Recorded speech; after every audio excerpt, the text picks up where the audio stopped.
Hey, you know what's great? When developers improve their games. Do you think that's great? Hot off the jump, Yeah, fuck it. It's all I want to talk about this week. when developers improve their games, good It's things good. happen. Isn't that good when they improve it? Generally speaking. So why would I be talking about this now? Woolie, take it away. Street Fighter 5? What? Street Fighter 5. They recently improved it, right? Street Fighter 5. They improved the netcode. Street Fighter 5. Ah! Say it! Ah! All right. So there's two quote-unquote versions of the story, He is. because there's the hot take, Which was hot. and then there's the medium take. Which is still hot. There's the measured take, which, yes, it is not quite as spicy and hot as the hot take, but the measured take still might burn the tongue. Still radiates many heats. You go. You got to blow the fork. So, here is the simple. Backstory first. Not too long ago, we talked about how bad the netcode in Street Fighter V was forever. It's bad. And it sucks because they actually did implement rollback, but they implemented it poorly. And it's double frustrating because they did a much better job with Marvel Infinite, which uses the same netcode, but better. Cross Tekken had rollback. Wow. So we go back as early as 2008 to find out that GGPO and rollback netcode has been a problem solved 12 years ago. Wow. Nonetheless, here we are, and it was successfully implemented into certain games, but in this case, for one reason or another, it was implemented poorly. What ends up happening is a lot of people see teleporting, one-sided rollback moments. Yeah, where all the rolling back goes to one person. And basically, if we just, if you want to get to the core of it without understanding the nitty-gritty, what you're looking at is a situation where your characters are teleporting around as things that you do in your game are conflicting with things that a simulated version of the game thinks you're doing. The long and short of it is that when a Street Fighter V match is good, it's good. When it's bad, it's an unholy, teleporty, nonsensical shit mess that can barely be played. Great. So that was the situation. Then along came Altimore. Oh, hey, Altimore, what's up? How are you doing today? A user on the Reddit who posted a simple thread that we talked about not too long ago, which was quite to the point. It was, hey, Capcom, I fixed your netcode. It took me 2 days. If the game was open source, it would have taken me half an hour. Just put this in your folder. And your netcode will work on PC, obviously. Yeah. Done. So what happens? Well, turns out that Altimore's netcode dramatically improves net play for the people who have it. Yes. And can fuck it up and one-side the problems to the people who don't. But if you both have it, it's smooth works sailing. Perfectly. And then a follow-up. A second version of it got made by someone else who basically improved on that idea by allowing you to continue to use it without fucking up one-sided unpatched people. Which means that it was win chicken dinner all the way down Mr. Dinner. You tried. If you both have it, then you get the great stuff. If one of you has it, then you get the normal stuff. And if you're doing crossplay, then it's fine. Yeah. So the superior patch did eventually come out as like the update to that, right? Still the net negative for PS4 players because, I mean, they can't do that. But ultimately, the idea was what it was. And the fan patch came out and fixed it for a whole lot of people. And for a brief moment in time, Street Fighter V was fun to play online.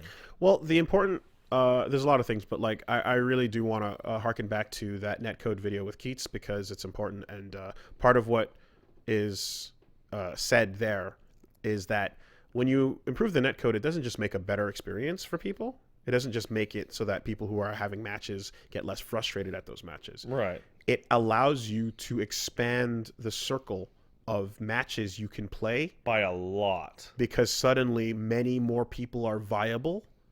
And when that many people are viable, it becomes easier to match you up with someone approaching your skill level. So the blowouts happen less. I remember playing... So the fun happens more. Third Strike Online Edition against Japanese players. And it was fine. it was completely fine. Yeah. It wasn't perfect, but it was fine. I remember playing 3-4 years ago. I played against Max on his stream, and he's in fucking California, and it was like he was sitting next to me. I personally love it when I encounter someone that fucking blows my ass out, because I'm like, oh, I gotta rip open and find out everything here. But in general, when you're playing with nothing but killers, it can get really discouraging. It can get extremely discouraging. Extremely. Not a little. Very. So this tech actually facilitates new players sticking with the game, because it gives you a wider pool to select from, and that pool will include people approaching the same skill. It's a knock-on effect that's all good. It's a little staircase of dominoes of like, nice thing happened, nice thing happened, nice thing happened. Great. So everyone understandably then went and yelled at Capcom, and Ono got tagged in a bunch of tweets. And he was like, we are aware, we were looking at because boy, did people let him know. Yeah. And then they're like, yep. So championship edition's about to drop, and cue the Bernie Sanders meme. Once again, we are asking. I don't know what the source of that meme is. I think I assume it's a political. It's just Bernie Sanders asking for support. Yeah. And then once again, we are asking for your support for Seth with titties. And support given. Great. See those cowards trying to change the voice? What cowards? Cowards. Fucking cowards. Bitches. You off with you. Deepen that voice. Give me more bass. Okay. His voice is already really. It's pretty deep. If it's deeper than that, it's gonna sound weird. Okay. All right. We don't have to double down. It's where it needs to be. It's where it needs to be. Anyway, cowards nonetheless. They're weak. They're weak, and they should feel ashamed. When that drops, everyone's like, well, perfect opportunity, right? Because, hey, guess what? You know what's really embarrassing? When fans fix a problem that you didn't touch for 4 years. Fast.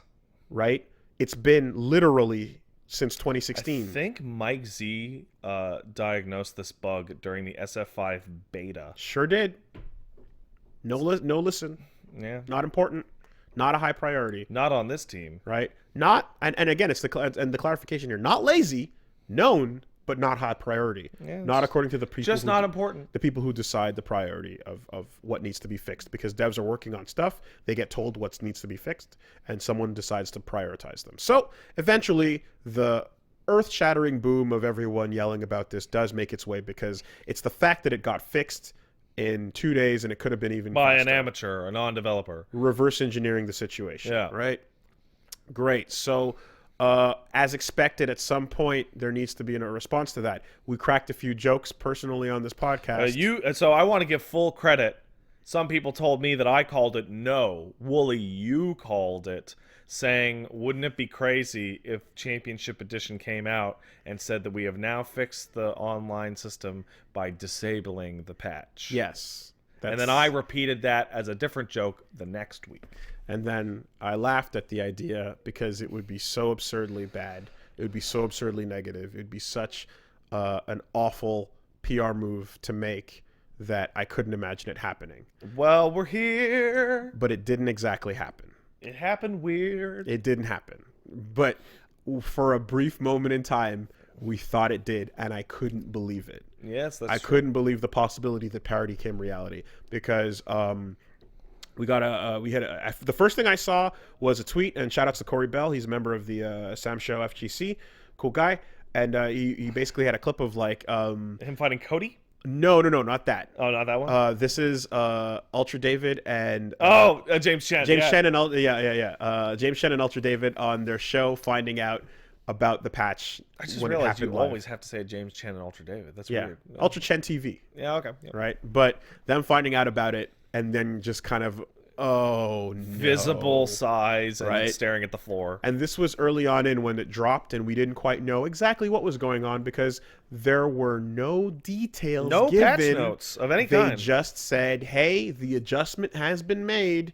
Please take a look. And then they said, give us some feedback. Network functionality has been adjusted. Something the thing they do. Astonishingly vague. Yeah. Like literally, and it's the same type of patch notes we used to get back in the day with like gameplay balance changes, where it was just like the move move response has been adjusted. The old Smash Notes are the funniest because they were literally like various gameplay adjustments. Yeah. And that was the whole thing. It was like, why even put the fucking note out? What is the point? What is the point? You know? I love reading fucking patch notes. Of course you do. We've talked about this a lot of times as well. It is like when you, it is a peek into the how blind the developer wants the player to be to these mechanics. Yeah. But it's ignorant because the developer at that point, by hiding those patch notes, is acting as if people aren't figuring this out anyway. Yeah, and it's like, I mean, and it's not just us. People love patch notes. I've done 3 or 4 streams that are multiple hours long of me reading and going through like MMO patch notes. It's and effective. people are eating that shit up because you get to this thing of like, the cooldown on this has been reduced by 2 seconds. I'm like, oh my god, that's incredible! It's effectively reducing the it's like it's trying to pretend that it can like it's trying to pretend that like, hey, players, don't analyze our game. It's trying to pretend it's back in 1994. Right? It's trying to disincentivize players from analyzing the game and breaking it down to that level, which they're doing anyway because they like the game and they like breaking things down to that degree. And it's so dumb because it's just out of touch with what people are actually doing. So hiding those patch notes make, you know, and then furthermore, if you betray your intentions, then it also is trying to inoculate yourself from being called out for a bad decision because a top player that knows better might say, hey, that's a bad idea objectively and here's why. Oops. Right? Shout outs to Rising Thunder and its patch notes, which say, here's what we changed, here's why we changed it, and here's what it was supposed to be, but what it does now. Yeah, favorite type of patch notes is either directly in it or associated with usually a live broadcast of like, hey, we're changing this. Yes. This is why we're changing it. Yeah. Killer Instinct streams were great. Killer Instinct streams were a lot of fun. We got to watch Keats walk through those characters and go, so here's what you can do now, and da-da-da-da-da, right? Dawn of War went super in-depth with their patch notes as well. Mm-hmm. And I always had mad respect for the level that they broke it down. Shout outs to the Hat in Time patch notes that apologized to me personally. Sure.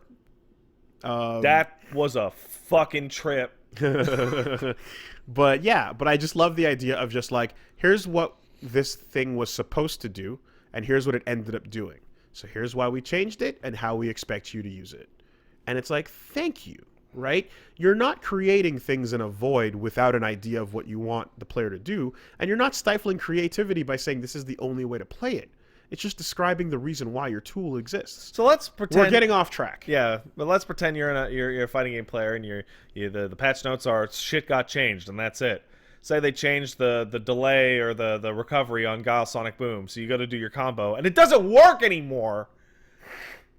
What, you got to spend an afternoon going, oh yeah, this doesn't work anymore. Yeah. Instead of just reading it in one line and go, oh yeah, that's not going to work anymore. Okay, but it might still work in the corner. Yeah. It might still work against big characters. That's a whole day. But certain characters that are normal to small sized, it will no longer work against. It's bullshit. Will you go and load up a training room match with everyone on the cast to figure that part out? If you're a pro and it matters, yeah, you will. But how about you make people that are trying to enjoy your game, how about you take away that rote, non-fun, 30 loading, like that full afternoon and a half to break all that down by saying what's going on. Fighting games are already difficult when you know what you're supposed to do. Yeah. It doesn't help to not tell people what they're supposed to do.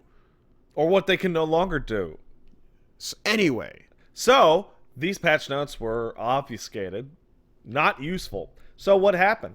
Well, the first thing everyone noticed was the fan patch obviously stopped working. Now, granted, that was to be assumed because any patch was probably going to break it compatibility-wise. Exploitations are always a threat. You got to close up vulnerabilities. But even like just changing the chunks, right? Yes. Like it's going to point to the wrong... But at the bare minimum, the thought process would be we closed that loophole, made that incompatible, and did the exact same thing result-wise. Right. That is not what happened. So the first time that I saw, before I saw anybody talking about it, I saw a tweet that was, this is my first game online, sorry, my second game online played with the new netcode. And I believe it featured a Cody teleporting like an asshole just as bad as any match I'd ever seen or played and went, sick, great, awesome, good patch. Yeah. So, that was the fear, right? And Immediately upon the drop, I remember I was like, "Dear fucking God, they did it! They did the thing that is not actually fixing it and removing the thing that works for people. That is embarrassing. That is embarrassing to fighting games because that is the one most important feature you need right now. It's what new players require to stay on this. It does so much, and it was already handed, and then what we got was not that, right? The fear was that there was no adjustments made. Well, it took some time to figure out exactly what happened. As because there were no patch notes, people had to dig and dig and dig. And eventually, we figured out what happened. There were adjustments. There were adjustments, right? Definitely the first thought that, you know what, whatever, I'm scrolling, but it doesn't matter. I'll just go to the final take on it. The thing that we found out essentially was that there were adjustments for some people. They got way better results. So if you already had a good connection, your results for the game probably significantly improved. Shout outs to Mauve Cow on Twitter, who many people played for a while to get their impressions in on how they felt about whether things were improved for them or not. And eventually we got a further breakdown. So Capcom did put out a detailed write-up about what changes they made, because people went, "Can you fucking tell us what you did, please?" No. Because the wars are starting. And I'm like, here's a list of every game that used rollback. You're going to need this. Here you go. Quick reference for everybody. But yeah, Mauve basically went over it and was able to, in short summary, put together that they shrunk the window in which it allows the game to drift off from a desired frame differential, basically the gap between when two players have an increased latency amongst themselves. The teleports should be closer together. The window now scales based on the ping to the other player, and as a consequence, it is much more aggressive about resyncing timing into the intended range mid-match. So that's good. The problem is that one-sided rollback still exists. The window is just tighter. Matches with unstable ping when sitting near a frame boundary can have excessive amounts of micro-stuttering as it attempts to correct itself, primarily syncing on ping rather than system timing, which causes the network effect to be stronger than it otherwise would be. So as a result, people who've already had very good connections will have the best results, no longer experience unacceptable amounts of one-sided latency. People on less stellar connections will struggle still and not be getting most out of rollbacks. So they did improve the netcode in a way that people who have the best connections to other people will see some improvement, and the people who have shit experiences will continue to have shit experiences. If you're in the middle, it will vary. On top of that, the game still will pair you up. As Max did a really long talk about this right when it happened. Mm-hmm. But one of the bigger problems with it is that it will just pair you up with fucking anyone, and the bars don't matter for shit. The bars lie. Mm-hmm. That's why there was a big old meme on our subreddit that said, crazy Argentinian Ken is coming your way. Another Brazilian Ken is coming your way. Right? And it's like, why am I being matched up with a motherfucker in Brazil? Yeah. That's not a 5-bar fucking match. I'm just hearing the music with the announcer.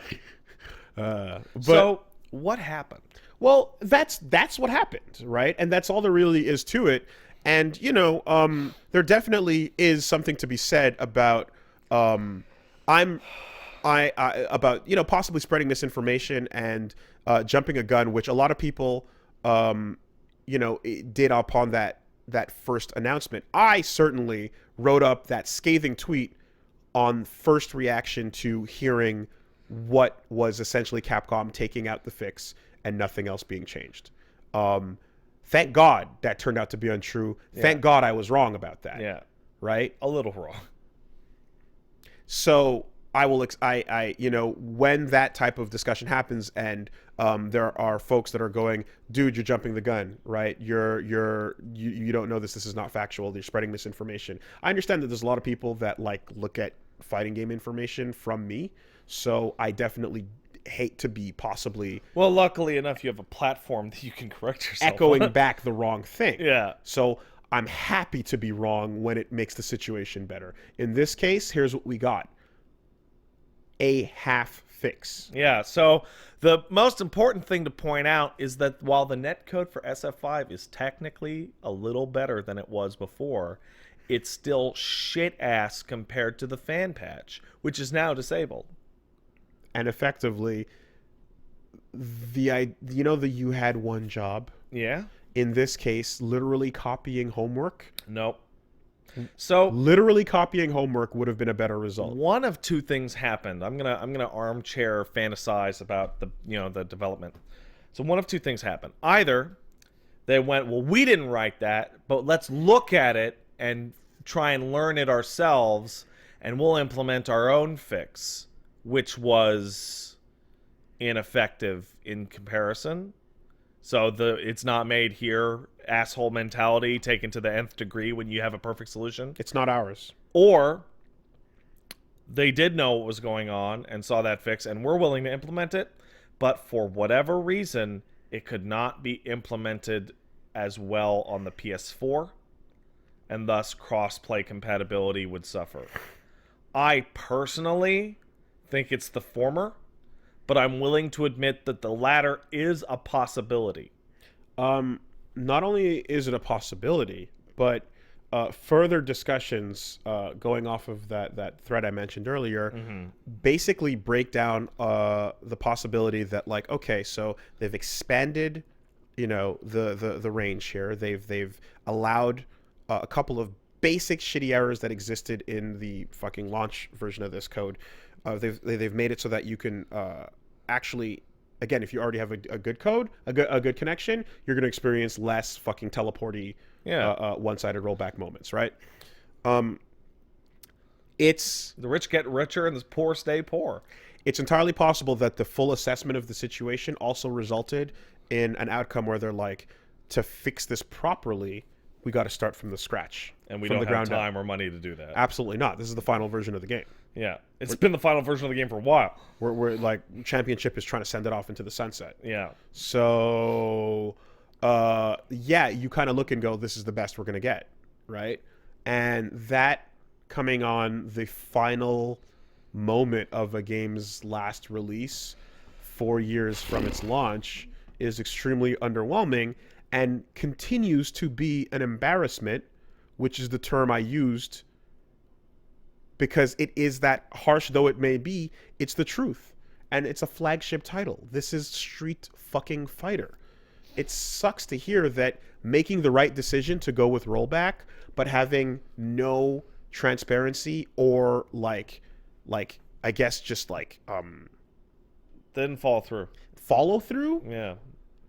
makes it retroactively look like a bad decision to go with rollback. Oh, yeah, even because they're though, like, oh, look at all these problems. No one's happy. even though delay and even though it's objectively better than delay based. Let's see if Street Fighter 6 goes back to delay-based netcode. Let's fucking see. I was about to say never, Could you fucking and then I choked it back because I want to say never because it feels as if everyone and their dog is now even casually aware of the differences between rollback and delay based, and everyone and their dog is like, we want rollback because, especially with Guilty Gear Strive, it's a loud and clear feeling. However, yeah. I live in a world that is a bubble dome, a fucking fishbowl of these feelings. I can't accurately assess what's happening outside the fishbowl. This rollback world speaks exclusively in English and French and German and Brazilian Portuguese and not in Japanese. Not in Japanese. So I can't see what's happening outside the fishbowl. And I'm always trying to be hyper aware of the fact that, just because I'm surrounded by this mentality doesn't mean it's universal. It could just be that the people that I know and interact with on a regular basis have this sentiment. I had a friend of mine, because DBZ is changing up a lot of stuff for their third season. And I was like, they improved the netcode? And he's like, actually, there's an interview in which they talk about they are going to try and improve DBZ's netcode. But it's a non-committal, we're looking into it statement. Mm-hmm. But all I can think about is, Oh, come on, man. That would be real good, dude. Mm-hmm. You added in assist types. They needed to be there from the jump. You brought them in. You added in Caflaye. You got a couple of other balance adjustments going on and things are happening. That's cool. If we can get some of that in there, and if we can also make the Super Dash startup a little bit slower, especially for online, just a little bit, I think we'd be cooking with gas. But I think it's the next generation. You know, I don't think it's this one. This is the one where it's now at a fever pitch. People have been slowly learning about it because GGPO was being yelled about in 2008. Yes. Because it worked immediately. And anyone who plays a lot of fighting games that loves... I felt it instantly. The first time I played it, I was like, oh my god, this is night and day. Right? And you were used to fucking... God, Kylera clients? Yeah. Right? Anyone who came from the days of Kylera clients, or Kyera, however you pronounce it, knows that the moment you touch something that feels good with Good Game Peace Out back in 2008, it works right away. And then the game changed for you forever. So you started talking about that. But the idea of it spreading to the major releases, you're like, I hope it does, but fuck. Yeah. It feels like it would never get there, right? Well, it took 12 years, but finally it's been shouted loud enough. And, you know, I think the fact that, like, it's shouted out on things like this podcast, for example, helps, like, boosts that signal. Nothing is going to help like that Riot game coming out. Yeah, that might do it too. That's going to do it or not. But it's how overtly are they going to tell people, by the way, this uses a good netcode that you don't usually see in other games. People will feel it because it'll be free. Yeah, I guess so. But anyway, everyone gets it, right? I don't want to fucking belabor the point here because I can feel the checkout. But whatever. We're having this discussion again, and it's the same as it always was. Wouldn't it be nice to never have this discussion again? Yes, it would be, and I apologize if you've mentally checked out because you're tired of hearing us talk about this. But the end of the story is simple. The Street Fighter V final patch is a half fix, and I said, like, once the take cooled off, I posted a thread that effectively just says, look, it's a half fix. It's good that the official tweet implies they're going to continue working on it, but it's embarrassing that people are now distrustful of the official word largely due to issues like this. And please, please, please, please, please never forget about the rootkit. Wouldn't this have been a good thing to start working on back in the beta 4 years ago? Yes, it would have. Hindsight's 2020. I don't think this is hindsight. I think this was foresight back then. Hindsight is rootkit out of 20. Oh. So I capped that off with the idea that it took a fan patch, a floodgate of complaints, and 4 years to get an inferior version of that adjustment. Great, super, awesome. And lastly, which is a big point that some of those who were upset at me were pointing out. They're like, have you touched this? And I played, and I did a sesh of it, got some games in. Yeah. Got about an hour and a bit of matches, and I, on my end, noticed no improvements. I noticed the exact same match types. Well. I noticed that I had the same thing I had from the get-go, which is pretty normal matches, except stuttering at least once per every 2 rounds, let's say, or once per round in some cases. But it was every game. Yep. And I noticed the desync. And then the occasional nightmare. There's minimum one desync every single match I played, and that's exactly what it was when it launched. Great. So I saw no improvement personally. Super. That's the Street Fighter V story, and that's about that. Hopefully, it's the last Street Fighter V story we ever talk about. Hey, Seth is cool. Seth is cool. You think the titties are metal or like soft metal? I think they have jiggle physics. Okay, that's good. That's good. Hard metal titties is just sad. Yeah. Or rather, now with bouncy boob technology. Ah, there it is. Have you seen that sticker? Yeah. There you go. New funky mode. What's the funky mode, bouncy boobies? Bouncy boob technology.